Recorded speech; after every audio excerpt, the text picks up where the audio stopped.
Hello and welcome to Photography with Imre, and that of course would be me, and I am here in Spray Lakes.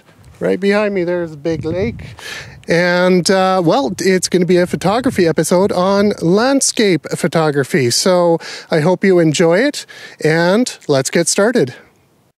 Landscape photography is a massive topic. Some photographers swear by certain philosophies, others use common techniques, and some just eyeball it and create stunning works of art. But even with the many methods out there, I hope that some of the suggestions and tips I provided in this episode help you better capture that scenery you're after. Let's first start with some basic rules for landscape photography. These should help you if you're quite new to this. For starters, try to keep your horizon level. Being off, even by small amounts, can make the shot look amateurish. Now, this is not to say you shouldn't experiment, but slanted angles don't always work well for landscapes. Keep the rule of thirds and the golden means in mind when you're composing your shots. In a nutshell, these imaginary guidelines can help you put elements of your photo in aesthetically pleasing locations. For the rule of thirds, generally this means placing those elements near or on the points where the lines intersect. For more info on these two items, check out my 4th episode on composition, as the rule of thirds and golden means are explained in more detail. Also remember, these are just rules, and rules can be broken.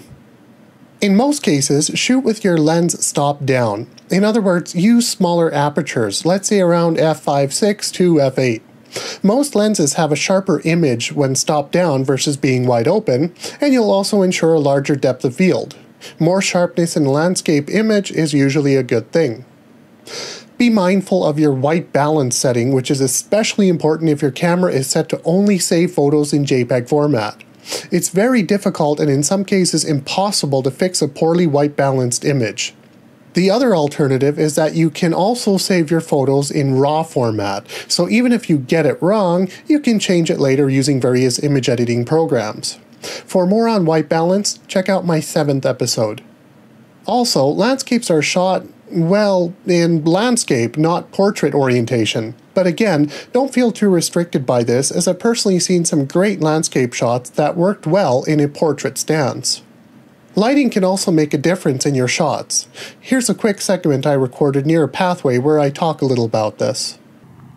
Alright, so I'll start with one tip here, and as you can see, it's kind of a nice little pathway here. I'm at somewhat of a disadvantage because normally I prefer the sun being a little bit lower, that way you get warmer colors. That's actually a very popular thing you might hear from landscape photographers in regard to the magic hours, and that is basically about roughly an hour after sunrise and about an hour before sunset. You get those warm tones, those red, oranges, and yellows. Right now, the sun's it's starting to set. It's about well, it's 6:05 to be precise, and the sun's still a bit high up, but nonetheless, just wanted to kind of show this scenery here, probably make a half-decent photo, especially if it was perhaps earlier in the morning and the sun was from the other direction. But nonetheless, your eyes are led by a pathway, and hopefully I kind of set up the camera so you can see the rule of thirds in action. You see the Rockies in the back there, or those big mountains, kind of sitting on one of the focal points, and your eyes are being led by the couple of pathways. So that's one thing to kind of watch for. And this almost counts for framing. We kind of see the trees on either side. That's another thing you can look for landscape photos, is to frame by using foreground elements. So that's kind of one example here. But we'll keep moving throughout Spray Lakes here, and hopefully I'll find some other good spots to show off. In regard to framing, this photo I took of Moraine Lake better demonstrates this technique. Notice the view in the middle through the pine trees on the left and right. Oh, and if you're going to be shooting early morning or late in the day, consider bringing along a tripod to ensure rock-steady shots in case you end up with long exposures.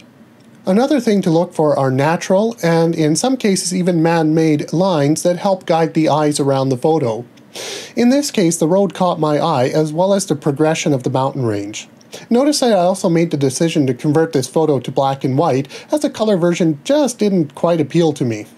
Many great landscape shots have been taken in black and white. Think of Ansel Adams, for example, and I have a link on my blog to his wonderful work. Triangles are also a very popular shape to look for in scenes. Here's a peculiar peak in the distance that is shaped like a triangle, but so is the sky to the left and even the trees below loosely form one. Here's another example. Lots of triangles here too. This image is also shot from a lower angle. Most people tend to shoot standing up, but definitely experiment with low angles or even unusual vantage points.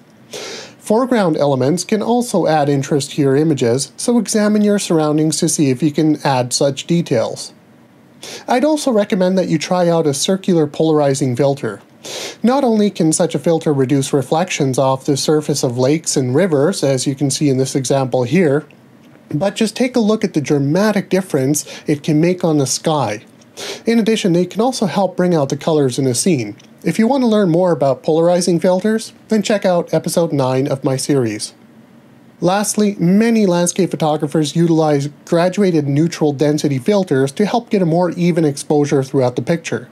But you can also employ high dynamic range imaging or HDRI techniques. And yes, I have some episodes on that too, 25, 25A, and 26. Phew, well, I certainly covered quite a bit in this episode, and I bet I've only scratched the surface. But nonetheless, I hope you remember to, above all, have fun when you're out there, and you also take the time to enjoy the scenery as well as taking home some great works of art.